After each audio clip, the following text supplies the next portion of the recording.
to satsang.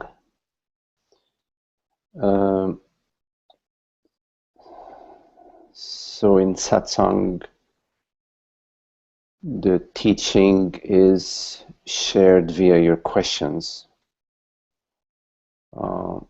It is not a discourse, a lecture about truth, about non-duality, about consciousness, because all of that can go in one ear and out of the other.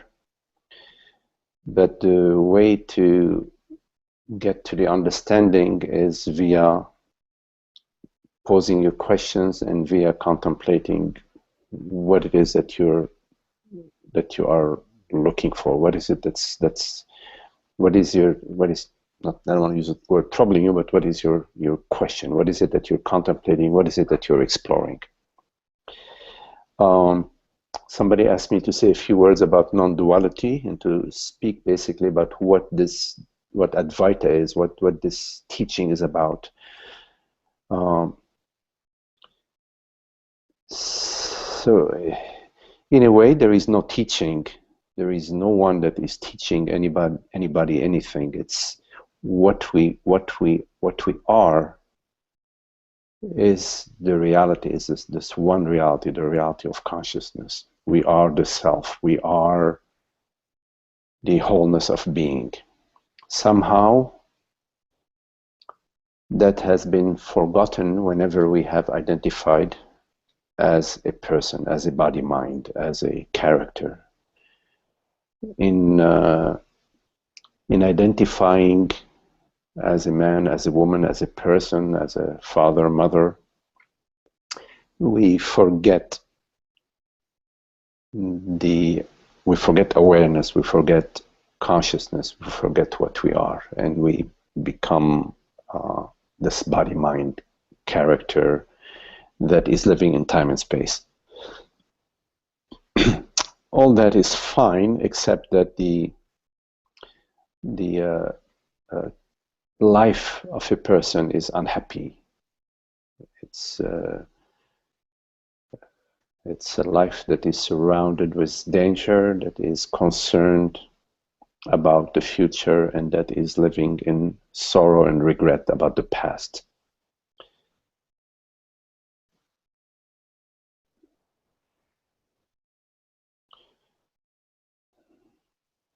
And it is possible to wake up from this unhappy dream and to come to the revelation of truth via the contemplation. You have to be interested and explore and contemplate, what am I truly? What is the reality of my experience? So anyways, these words, as I said earlier, really don't mean much if they're not alive for you. And the way the teaching is alive for you is via your questions. So if you have any questions, I am available to contemplate them with you.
Hello, Ananda.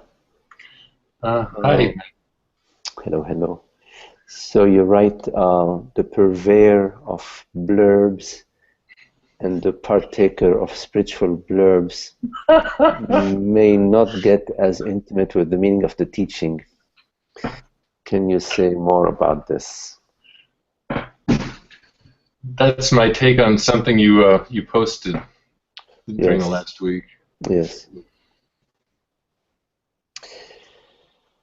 Well, I posted that because I noticed that often there are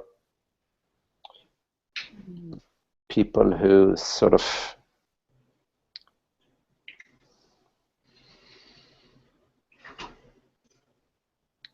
catch on to some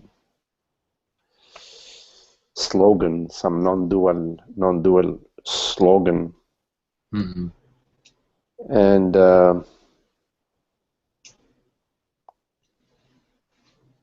they hold on to it, but they're still not free, and they're holding on to the slogan is in a way of wanting to be free and at the same time resisting it. Because how can you be free when you're holding on to something? You have to be completely open, and your freedom then is revealed as a celebration of everything that unfolds, but without holding on to anything. So via memory, in memory we hold on to the past, we hold on to all sorts of things. But above all, we're holding on to the sense of me. We're holding on to the holder. We're holding on to the person. And in the teaching, often we, via our intellect, we hold on to some, not an understanding, because in understanding there is an absence of mind. You cannot hold on to an understanding. Mm-hmm. But you hold on, you're pre-understanding, you sort of conceptually, intellectually, Mm-hmm. you fool yourself in having some, having the freedom that is expressed in the words. Yes. That flow not from any memory, that flow from the source. Right. So when you're holding on to some intellectual understanding, it is an impediment to your freedom, because you have to be careful not to forget it. You have to keep on repeating it. You have to flaunt it, and there isn't really much freedom in that. You see, the beauty of the self is its freedom. It's freedom, and its creativity arises from its freedom, because any creativity that comes out from any conditioning or from any dogma, that's not creativity, that's repetition.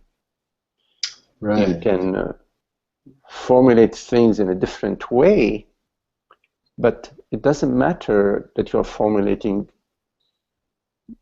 in a different way. What matters is where are you formulating from? Right. If you are formulating from the freedom, or are you formulating from the person? You see. So in the non-dual revelation, it's the end of the person. So there is nothing that's held on to. There is no repetition, because there is no storage tank. Mm-hmm. Nothing is being pulled out of the files. There are no files or folders. Mm-hmm. It's just complete presence in the the freedom of presence and the creativity of presence, they're all one. Mm-hmm. And the happiness and the peace and the beauty of presence, they're all one. Mm-hmm. Mm-hmm. So there is a misunderstanding that often people have, in their contemplation, is they think they have to get something, you see. And so they're looking for something to get, and then they hold on to it, you see. If it's an experience or some understanding that they have, then they hold on to it. They bring the mind back on board. Mm-hmm.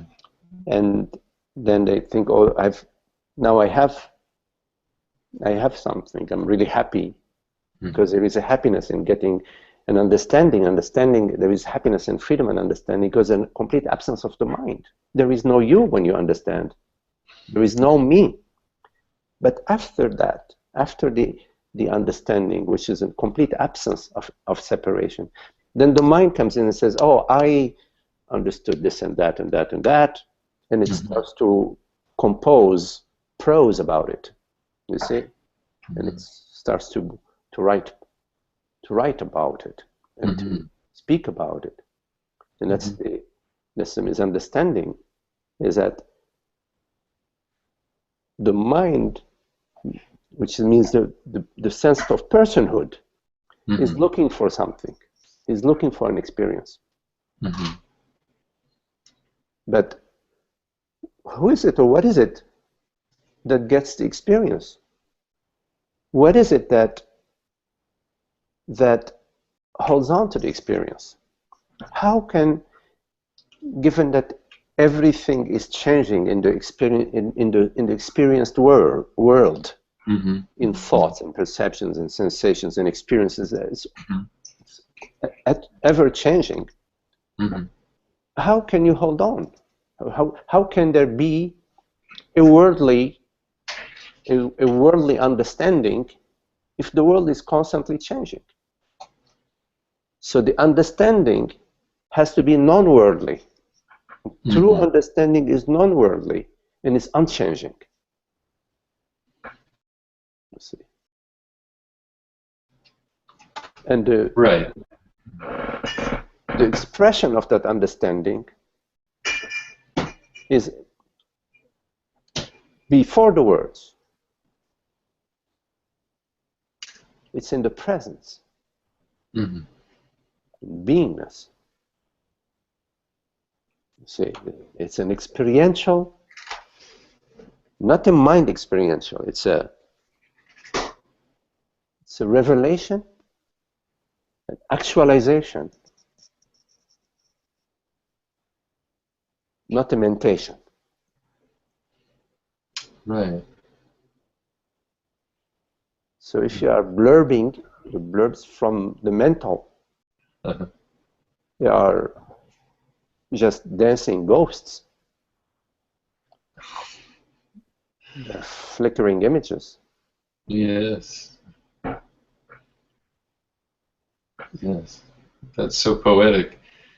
Let me give an example, because maybe that this is not to say necessarily that hearing a beautiful sloka or couplet or quote and pondering it or having it living in the space is necessarily a bad thing. No, not at all. When you are hearing the words of the sages, or when you are hearing a beautiful composition that's arising from love, from somebody's passion, it takes you there. It takes you there because it's coming from there. It takes you to the source. It takes you to presence. It takes you to your absence, because it is coming from absence. It does not take you to a mind experience. It takes you beyond the mind And when you contemplate words of wisdom, you go to the wisdom. If your contemplation is contemplation and not mentation, because in mentation there is also maintaining the me.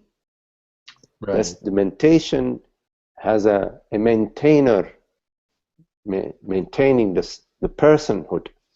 But if you do the contemplation, which is not a meditation, then the words that you are contemplating, which are words that are coming from wisdom, from the source, take you to the source. You see. So yes, the contemplation of truth, the contemplation of the self, is not a repetition. It is a passion that comes from the source, and it's directed to the source. You see? You see, it's a passion from truth for truth. Because the false cannot have a passion for truth. It is only the truth that has a passion for truth. The false only knows itself as it only knows its mirage, its a foggy impression. It is only the sun that shines.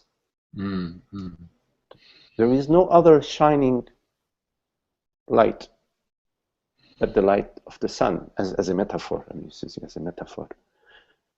The moon is not shining. The river, the trees are not shining. It is the sunshine. You see?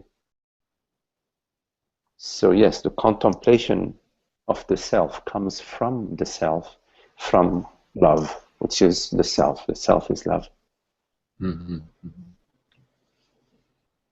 All expressions of love and all interest in truth and love come from love. So our interest when we ask, I really would like to know what I am, what am I, what is the reality, that is coming from the source. That question is from the source. And that question that's coming from the source reveals the source. Because it is the source speaking.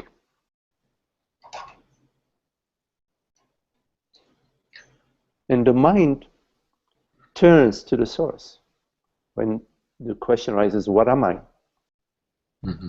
The mind looks out, says, oh, I am this, I am that, I am that. But very quickly, it realizes that, no, I cannot be this or that.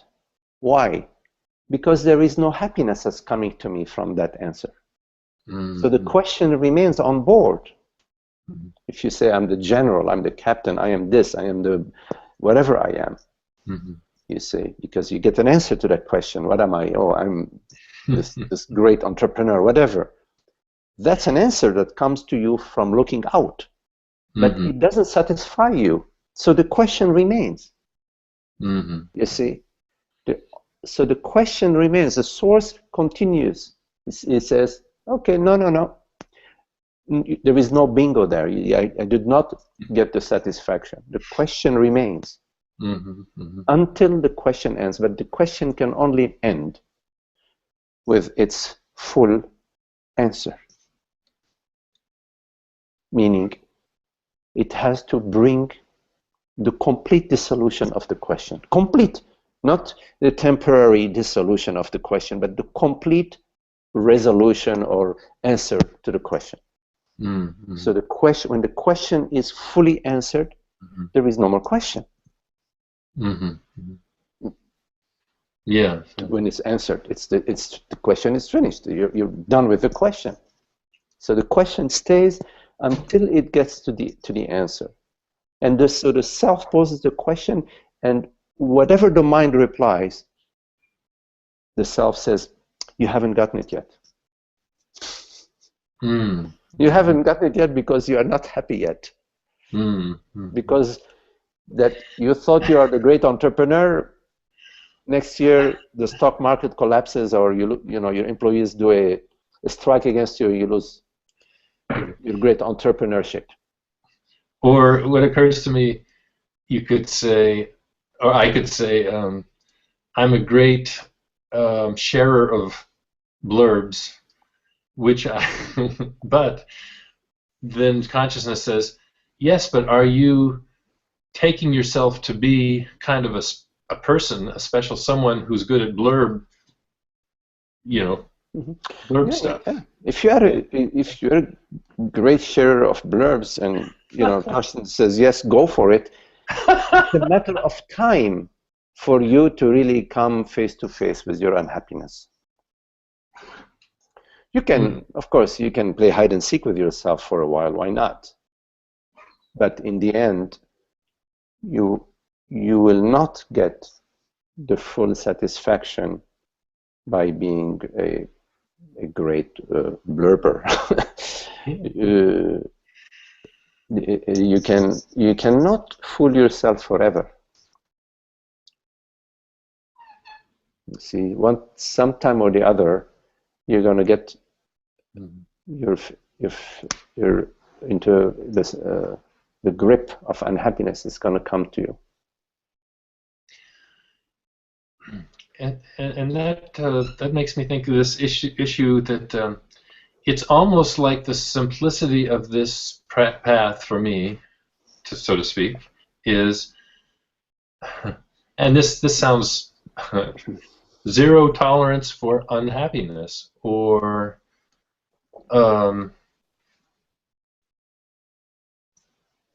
as simple, it's in a way as simple as that. Yes, zero intolerance for unhappiness, except you need to contemplate what is happiness and what is unhappiness, because so you don't mistake yourself in your zero tolerance for unhappiness may take on the direction of, oh well, I cannot stand this, I cannot stand that, I cannot stand that, I cannot stand this.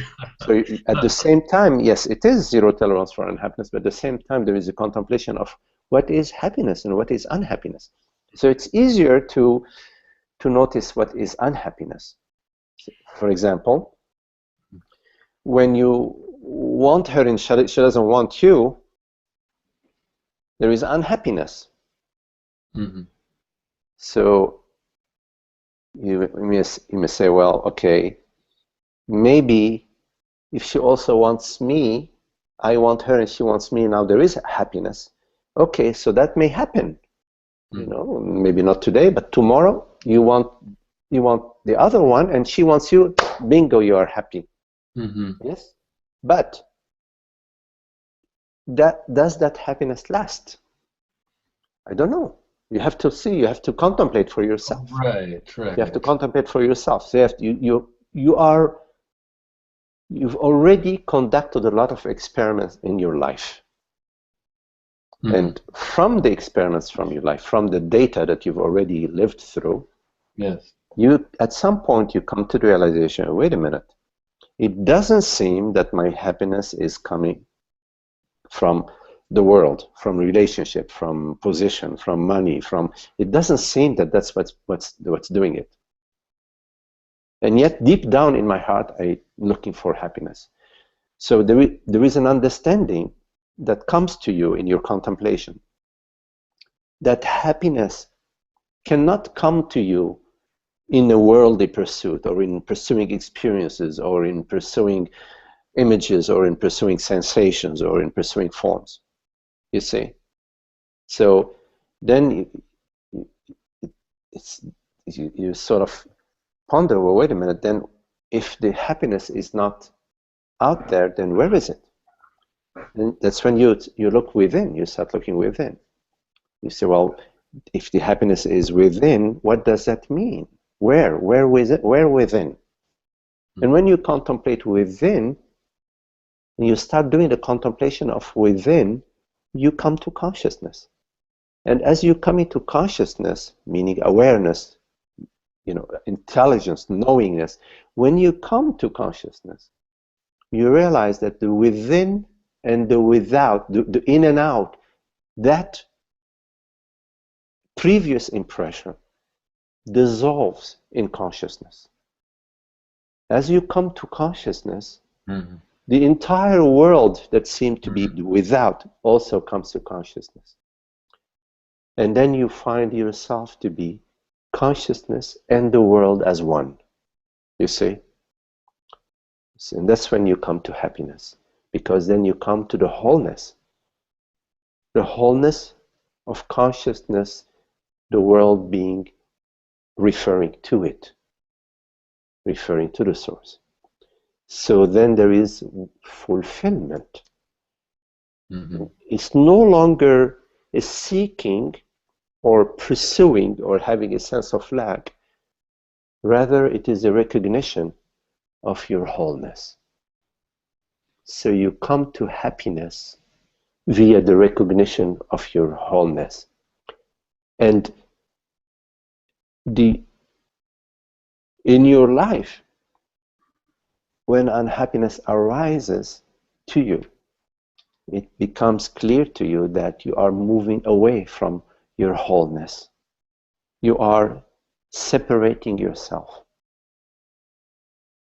And as you separate yourself, you're experiencing the angst of separation and the unhappiness that comes from dividing.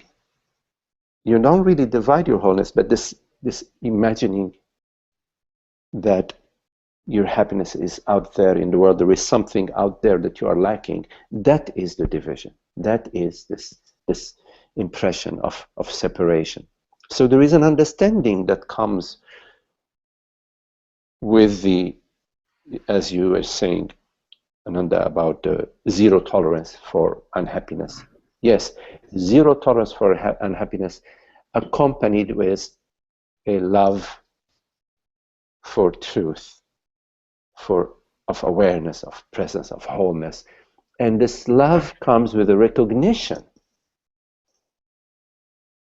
of the inherent wholeness, my inherent wholeness, the inherent wholeness of the self, the inherent wholeness of consciousness.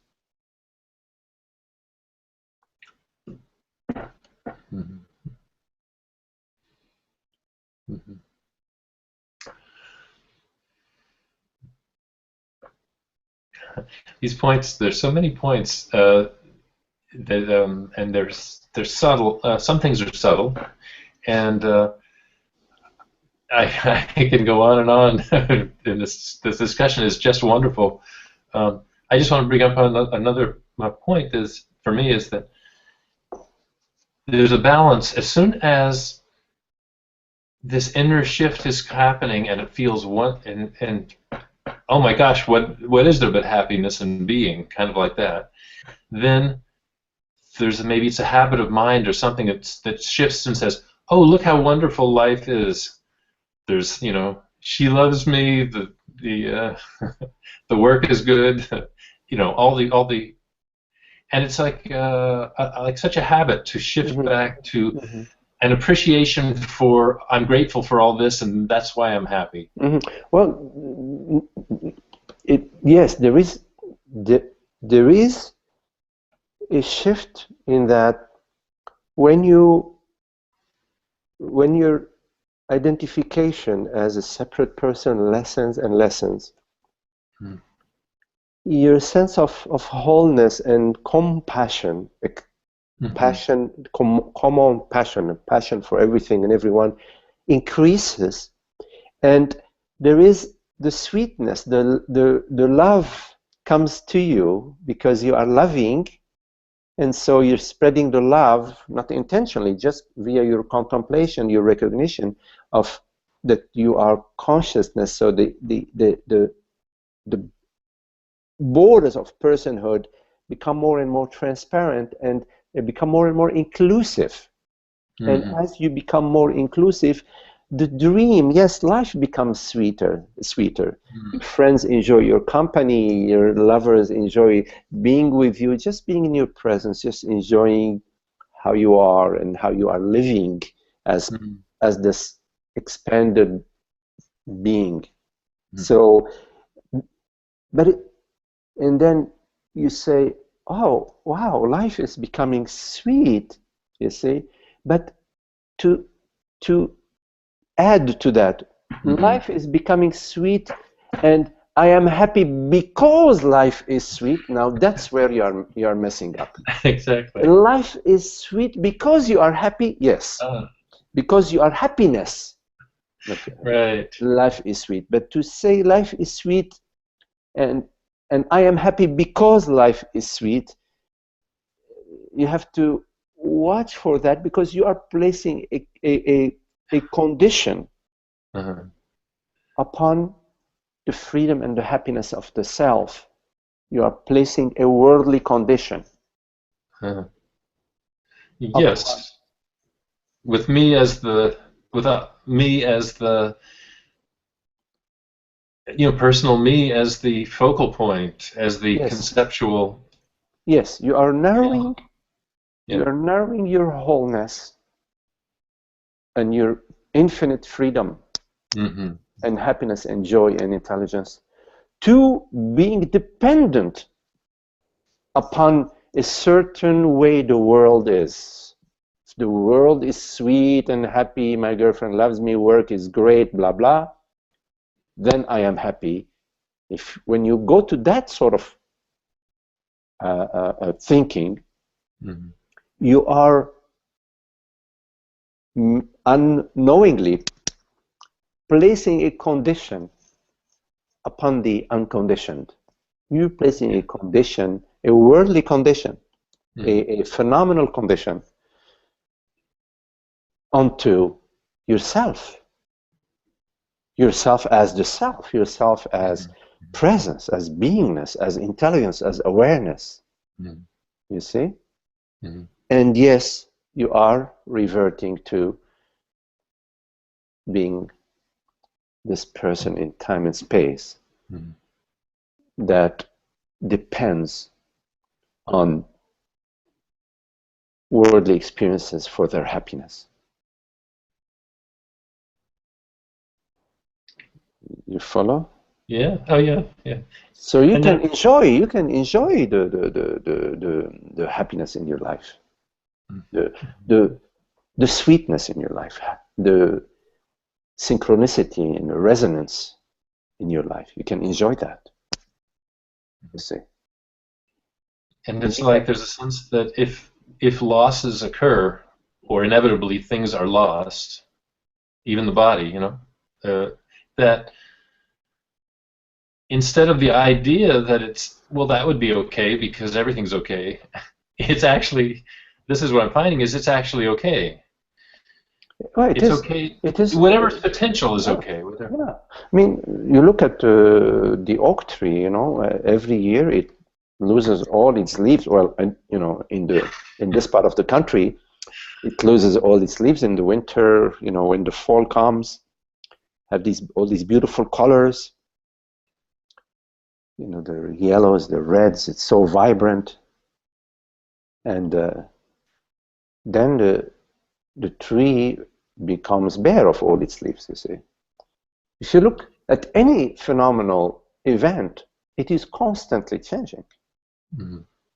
So, of course, it's okay. I mean, you, the cells in your body are changing every minute. It's absolutely okay. I mean, I mean, now I have patients who die. They die often. The patient and I always think, and now I'm realizing I don't even have the idea. Well, I'm glad that's not me because it doesn't matter. well, It's peculiar. consciousness does not die. You see. You see, when you say, "I'm glad it's not me," it's just the body dying. Okay, it's Yeah, body A, then body B, then body C. yeah, yeah, yeah, yeah. But consciousness is not a form, it's not a phenomenal event that's born and dies. So it, it enjoys the body mind experience. including the birth, the growth, the teenagerhood, whatever. It all enjoys all of that, and it enjoys the contemplation of truth above all. That's what it loves. Mm-hmm. So, but in the body-mind form, it's a play of joy. It's a joyful play, and the contemplation of truth is the highest joy. The highest joy is the contemplation of truth, because consciousness is recollecting its magnificence, its infinity, its eternity, its grace. It's recollecting that, and it's going, oh, God, I am so fantastic. So what dies is everything. Everything is constantly dying. If you look at a light bulb, you look closely at the light bulb, there are electrons dancing and on and off. One moment it has that, it's at that energy level, and within a microsecond it's at different energy level. And because it is moving so quickly, there is a friction, and it energizes the field, and then there is light. I see.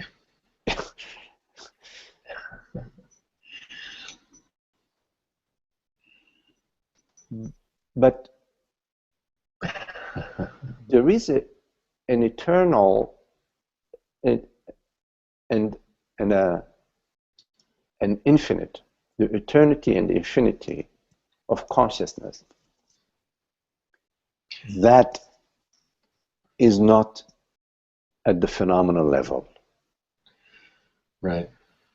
It is at the knowingness level, at the recognition. It is a recognition.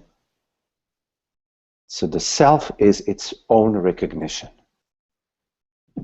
The self is the recognition of the self. So you could say that the self is recognition. I like that. Instead, it's not that somebody needs to recognize the self. The self-recognition, the self is self-recognition. It's not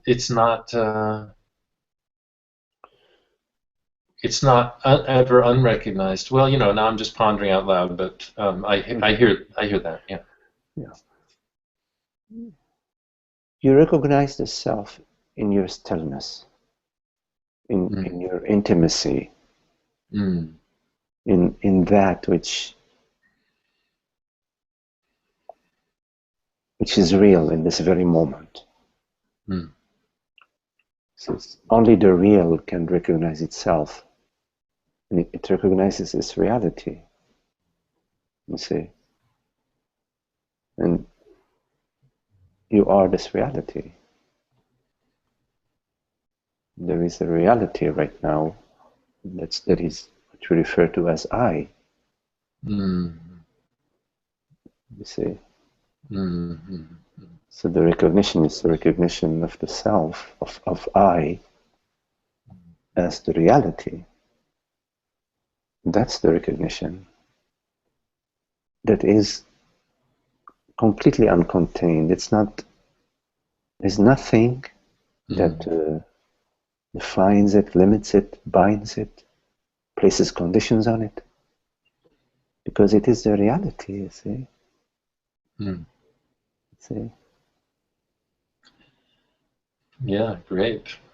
So that's a recognition that you recollect over and over. You recollect your recognition. See? You collect your recognition, the recognition of the I, of presence of beingness. Not the male, female, tall, short, pretty, not pretty, intelligent. No, none of that. It's just, it's beyond all of that. It's not limited by any qualifications, you see. Qualifications apply to the mind, to objects, to the weather, but no qualifications apply to the self. to the reality that right now is perceiving, is knowing. You see, that's the recollection. You see, Yeah. and that's available to you, and it has nothing to do with anybody else. You see, it's just an intimate recognition of yourself. You see, it's totally available to you. Totally available to you. It's never not available to you. You see, it's available to you. Just to come to it whenever you wish. You see.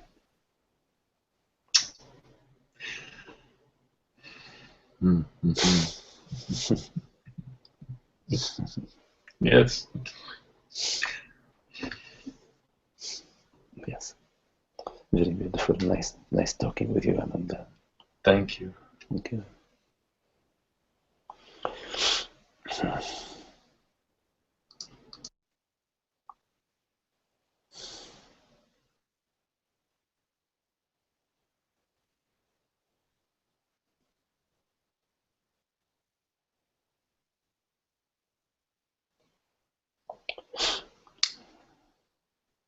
Hello, Isaac. Hello, Isaac.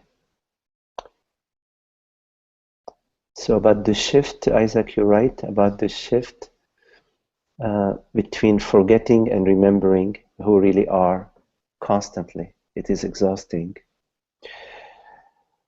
You know, Isaac, we forget because we love to remember.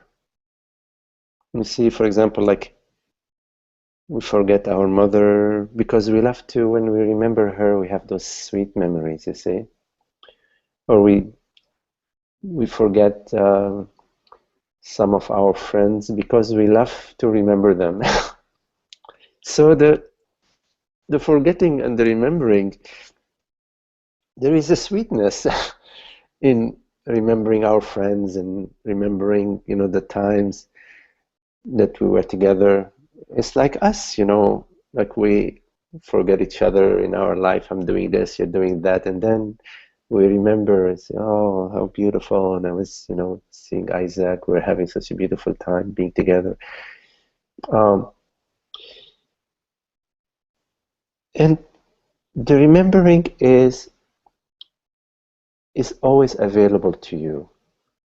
It's always available to you whenever you want to turn your attention to it.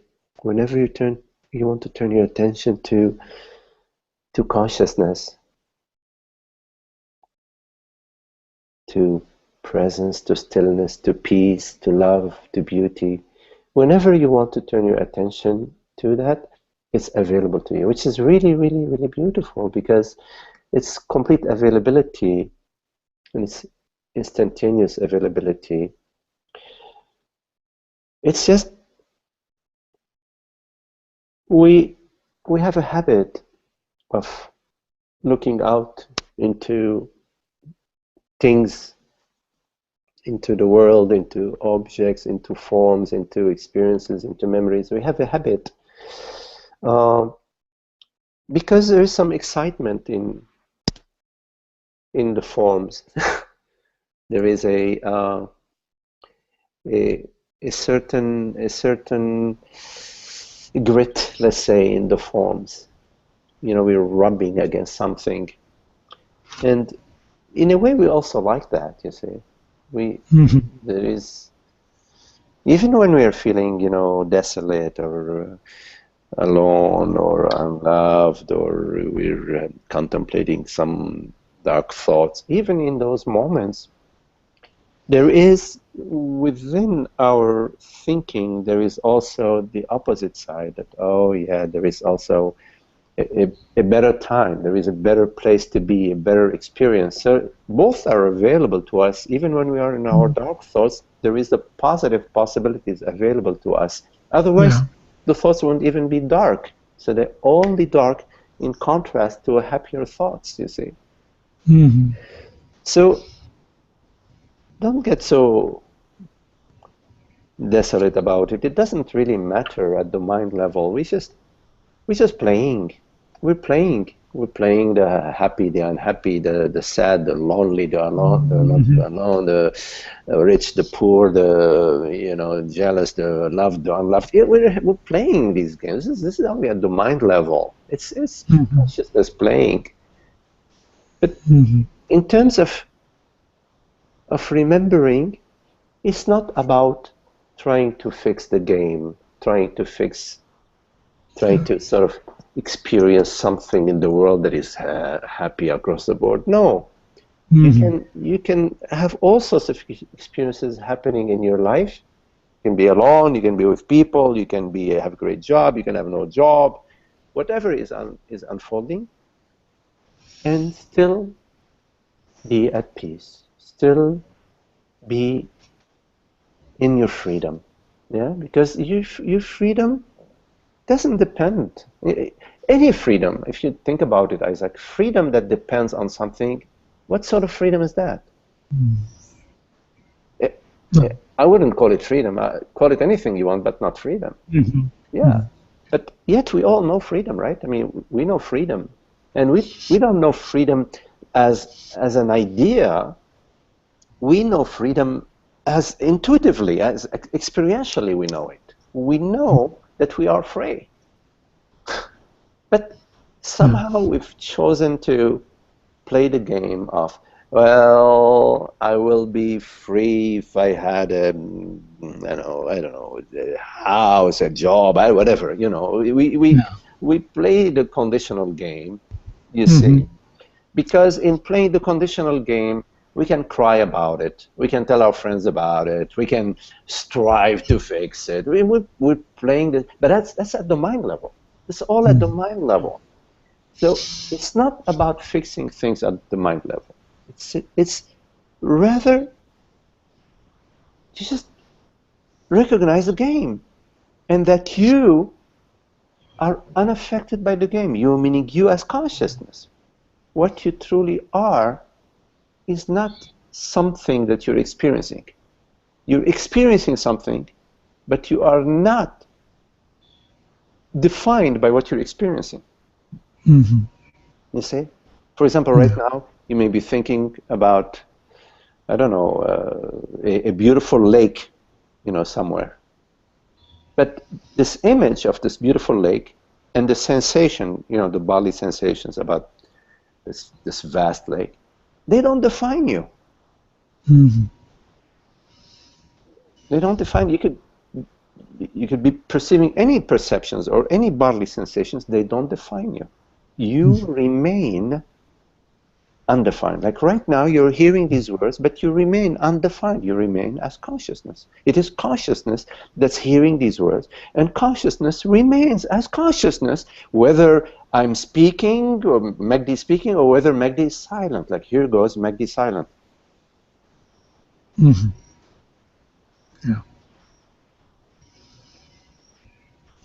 Does consciousness change when there are words or when there is silence? No. It remains. Consciousness is unchanged.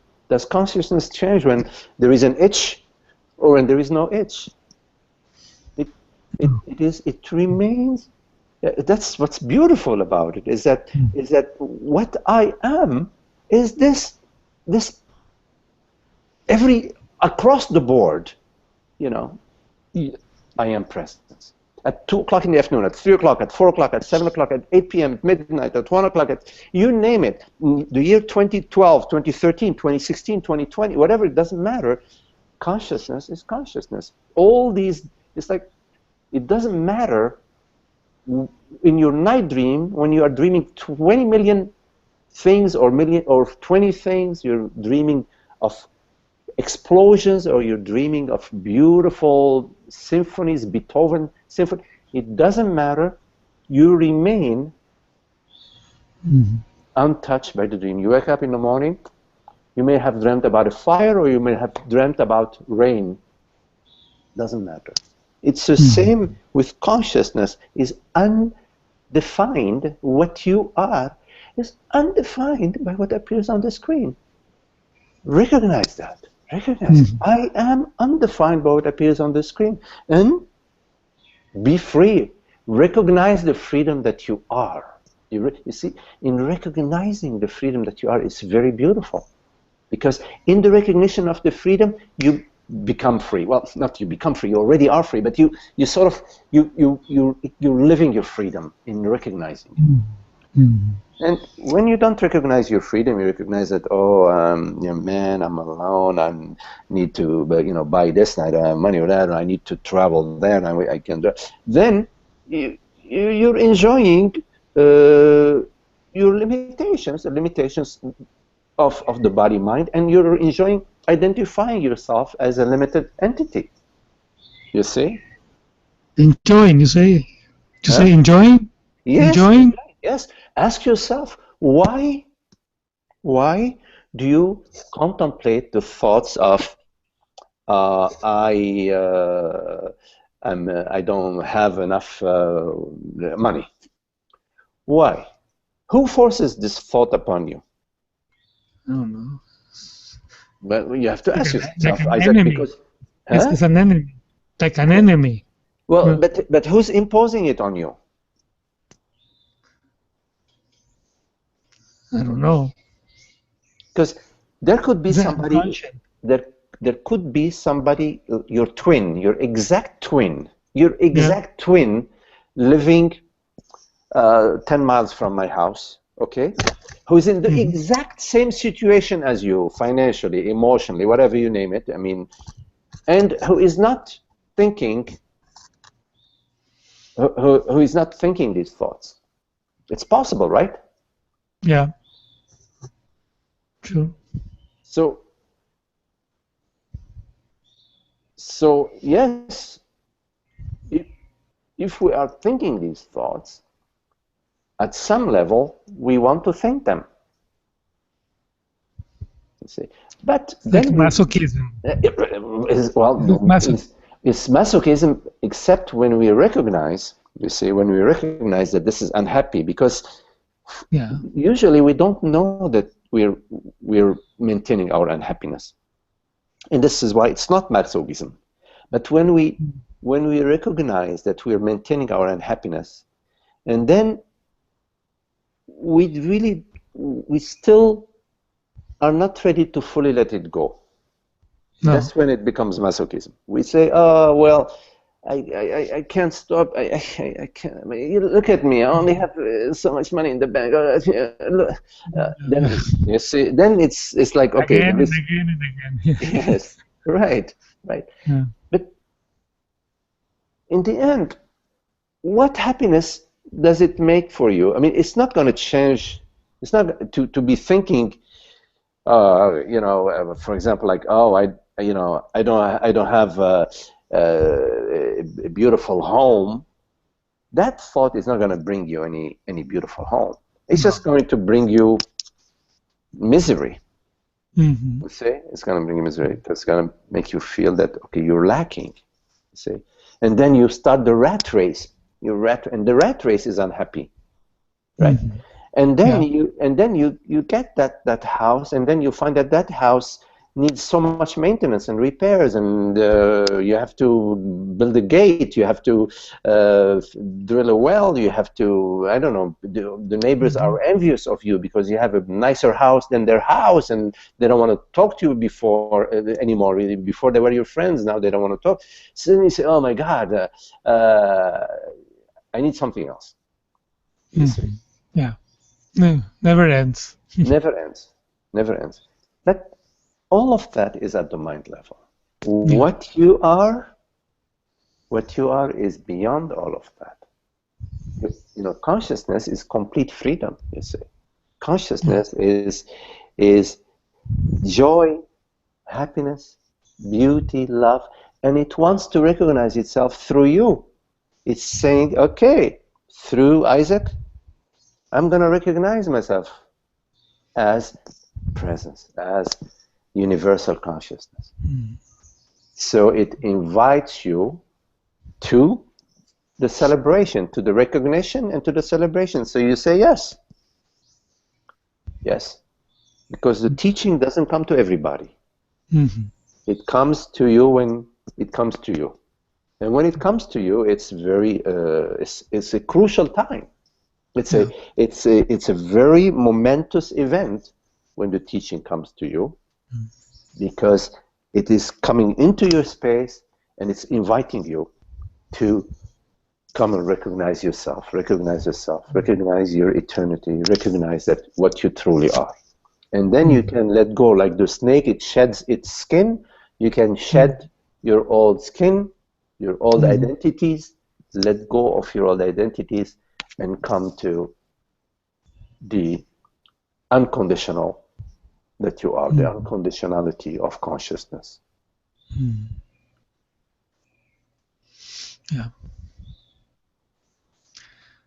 Just when you forget who you are, you suffer. Yes. Then you say again, then well, I don't know, there is suffering, so you don't want more suffering. Yes. I don't know. It's because you suffer. You say, I forgot. But your thoughts were about not happy thoughts. Yeah. Well, most of my thoughts are not very happy. So the unhappy thoughts are always about me as a person. Yeah. Me as Isaac, me as Magdi, me as a person, me as this man, me as whatever, me as a person. Yeah.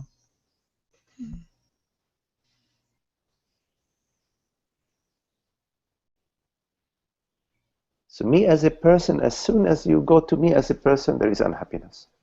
And then you say, okay, I have unhappy thoughts. Me as a person has unhappy thoughts. In fact, me as a person is an unhappy thought. Yeah. Because the person is limited.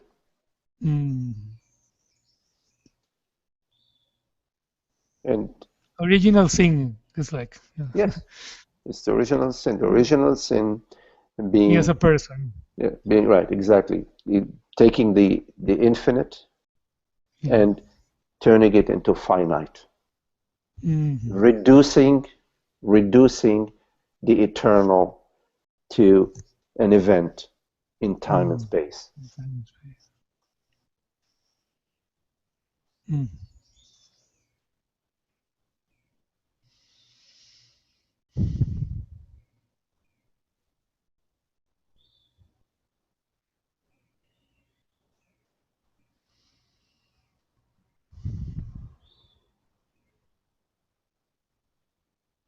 So when the self is calling you to recognize yourself, you have to say yes to that.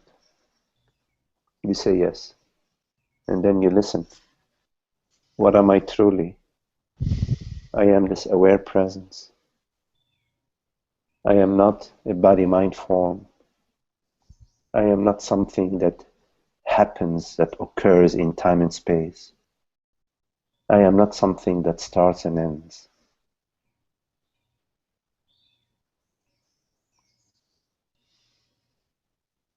Consciousness doesn't start and end. Awareness doesn't start and end. Beingness doesn't start and end. Reality does not start and then it ends. It's real now, and then, oh gee, it stopped being real. Whatever starts and ends is a phenomenal realm, a phenomenal form. It's not what is real. Reality does not start and end.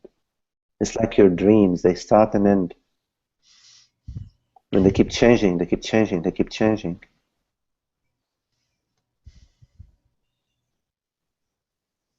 Reality belongs to consciousness, to presence, to Atman, to the absolute. That I am, that I am, I am.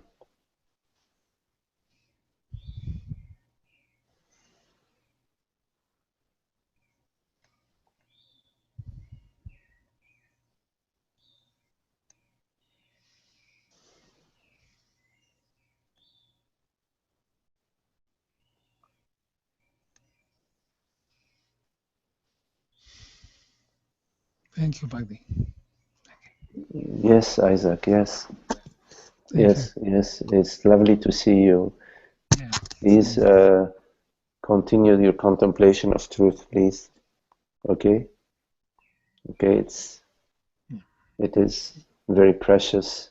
It's very precious. It's very, very precious. Okay, say hello to our friends here in Costa Rica. Yes. Yeah, sure. Lovely. Okay, okay.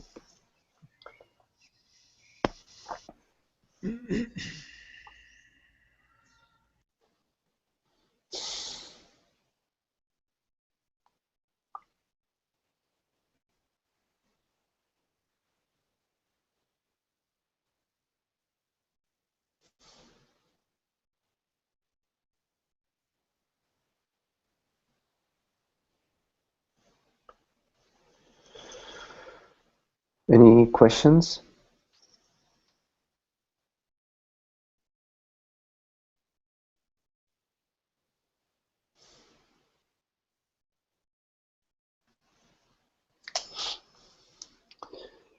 Ananda, you write consciousness is a singular which has no plural. Yes, right. There's oh yeah, Schrodinger, yeah, yes, yes. Yeah, Schrodinger, yeah. Consciousness is singular which has no plural. Very nice. That's very It's nice. just it sums up the whole thing in a Yes, way. yes, Like, yes. Consciousness is singular which has no plural, and consciousness is the only reality. So it's important to understand that there is only one reality, and that reality is the reality of consciousness. That it is consciousness that is that one reality, and that what we refer to as I am conscious, and I am conscious that I am conscious. I am awareness, I am knowingness, and I'm aware that I'm aware. I am knowing, I know that I know that I am knowing. So yes, consciousness is the one reality, is singularity beyond any plurality, and is the one reality. There's only one reality, which that is the I am. So consciousness knows it is real. It has an intuitive knowledge. It knows it's like the sun the light knows it's light because it is light. The fire knows it's fire because it is fire. Consciousness knows it is the one reality because it is the one reality. There is no other reality that would know it. What would know the reality? Whatever would know consciousness would be conscious of consciousness, which is what we refer to as consciousness. So it is one reality that is conscious. That is the I am. And one reality means eternal. Means it is not limited by time, nor is it limited by space. So it is eternal and it is infinite. No finiteness to it. No finiteness to it. Meaning it has no beginning and end in time or space. Yes, there's no beginning. Meaning it has borderless. It is borderless, and therefore it cannot be a form because all forms refer to some perimeter. There is a perimeter to any form, no matter how large the form is. There is a perimeter, a border. So therefore it cannot be a form. It is not a form. So if reality is formless, then what would a form be? What would a form be? How could there be a form, something that is defined and limited, when reality is formless? You see, because if anything that appears that has a form to it, a limitation to it, then that has its own reality. It has its own defined, limited reality. How could there be a formlessness to reality and at the same time a reality to form? You see? So then we speak of the form impressions. You see, form impressions, like thought impressions, sensation impressions, but they all refer to the formless and to the eternal and to the infinite. That is the eternity and infinity of consciousness. Somehow, everything we've talked about today has been crystal clear, except at this point so far. I'm not quite. And the Buddhist idea comes to me: form is emptiness, and emptiness is form. Mm-hmm. Now I'm thinking maybe that's more on a relative level. That, in other words, the reality is not empty or form. Yeah. Because if you go to form, let's say you contemplate form, what do you contemplate? Take any form. Pick a form. Limits. Let's say this. How about this cup? Is this cup Shape. Okay as a form? Yeah. Shape. Yes. Right? Yes. So if we take this cup as a form, for example, when we refer to this cup, what are we referring to?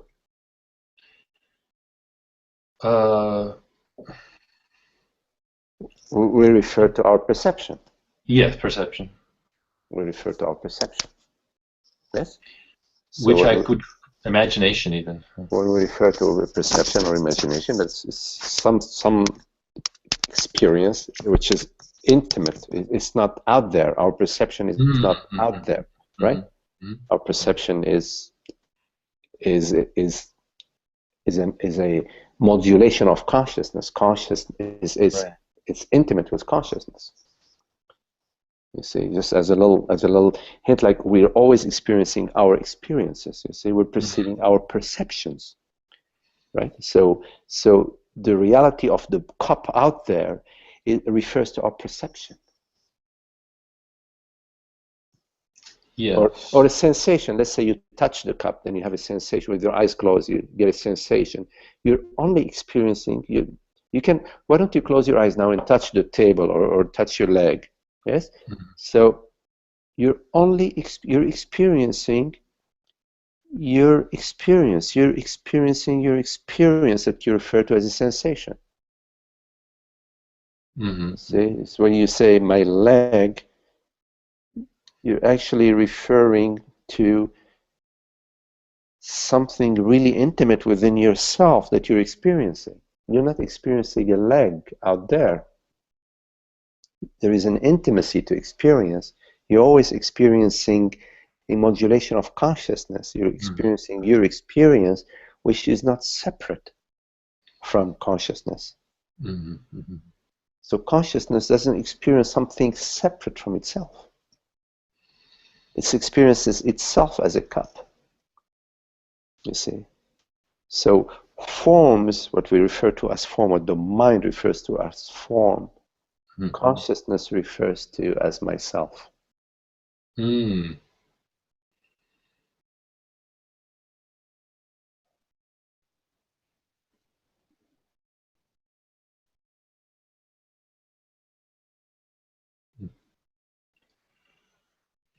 This is why it is said all is the self. All is the self, not all is the self and I don't know, some things are lesser the self or more the self. All is the self, only the self. Not there is a self and human experience. All is the self. And that brings up a curious thing about compassion for me, is that at some point it's like the apparent suffering of someone is really consciousness playing. Yes. You know, yes, playing a woe is me over here and a whippy I'm having fun over here. Because with compassion, we're experiencing the sweetness of the self, of the love, the tenderness. You see? Yeah. So there is that you know, that sweet, the sweet connection, the sweet sharing. Even when somebody is suffering and we come within their space, Mm-hmm. there is a sharing of sweetness, of love and compassion, and we care for each other. We do our best, to alleviate their suffering. We're present with them as best we can. Mm. It's just a different. It's a shift. I'm talking about a shift in the kind of the love, the resonance, the compassion doesn't have a pain here. You're right. Yes. Right. There is. Even though it has a sweet Yes. care. Yes. Yes. So you don't take on their suffering, but you share the love. Mm-hmm. See, so you don't suffer with the other, but you share the love, you share the sweetness, and you shine the sweetness and the love. But yes, you don't, if I understood you correctly, it's not like you are suffering with them, because suffering always refers to being identified as a person. So you suffer when you come to them as a person with a personal intention. Then you're bound to suffer. If you come with a personal intention, you're not coming with the love, because there is a personal intention, meaning there is a person behind the intention that has an interest, has a personal pursuit. You see, even a so-called lofty spiritual, I want them to, it's you see, you could alleviate somebody's pain and suffering out of love and out of compassion, but that's not a personal pursuit. Mm-hmm. You see, it's not a crusade. Mm-hmm. It is just being present in that particular situation and in a loving, listening space. But it's not trying to do anything for myself. I'm not trying to do anything for myself. Because what self would that be? As soon as I go to me as a self, I have turned the other as another, and I have separated myself from them. Mm-hmm. And what sort of love and compassion and happiness is there in separation? Right. It's a bit of a paradox or a conundrum or something, that an apparently discrete case of distress is actually consciousness, like everything else. Do you see Consciousness is not that consciousness is distressed, but the actual reality behind it. I mean, if you look at in your experience, every moment there is birth and death. Everything is constantly in flow and flux. Yes. What's a conundrum about it? That's the play. If everything was unmoving, unchanging in the world body mind realm, might as well buy a ticket for another flick. You know what I mean? That has more action in it. Something, something. Even a small drama, something, right? At least a butterfly. At least a butterfly. Yes. The whole politics thing is, to me, is like, I haven't known how to deal with it. It's so weird, this whole politics, charade or whatever. And I go, You know what? What's the? It's so peculiar. What's the problem? And then you can see that people are totally galvanized Mhm. with different opinions. It's again.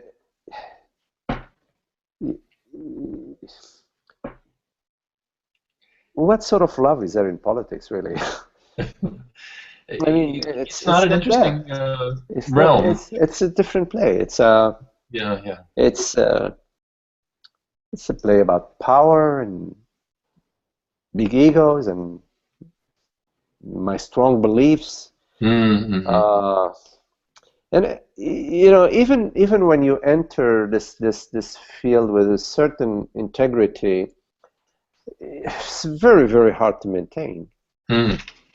because it's a push and shove and pull and Yeah. you know dealing and wheeling and it's deep ignorance really.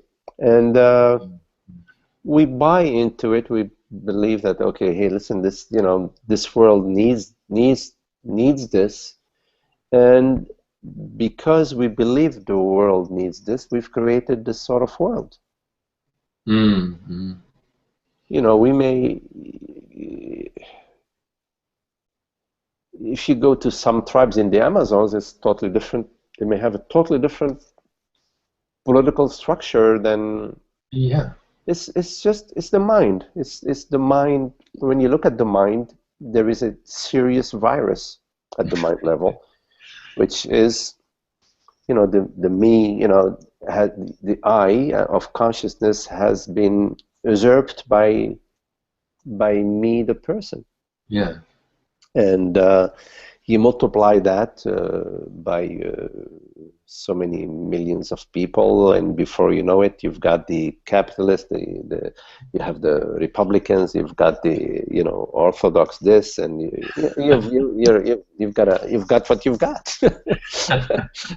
You've got what you've got. And hey, look, I mean, at the mind level, it you know to a certain extent, it's entertaining. But when you start contemplation, it's different from meditation. Contemplation is not thinking. So when you hear the calling from consciousness, Yeah. it's a totally different realm. You're no longer moving in the thinking world. You're traveling through the heart. You're going in totally different level. Mm-hmm. And it's a different journey. In a way, the mind is left behind, and you just let the body mind take care of itself at its default mode. There is a default mode that's there for the body mind, and you let the body mind function at the default mode, Mm-hmm. and you turn your attention Mm-hmm. to Mm-hmm. to coming to the full revelation of truth, the full revelation of what you are. So that's where you pull the throttle. Is that the right expression? You pull the Well, throttle. Did I say to it right? accelerate. You To accelerate. accelerate. You Yeah. accelerate. That's where you do the throttle. Yeah. Okay, Ananda. Well, nice talking with you, and Thank you. nice being with all of you. Very lovely, and we'll see you again soon. Yeah. Okay. Okay. Okay. Very beautiful. Thank you. Nice to see you, Maru and Isaac and John. Everybody. Very beautiful. Okay. Okay. Blessings.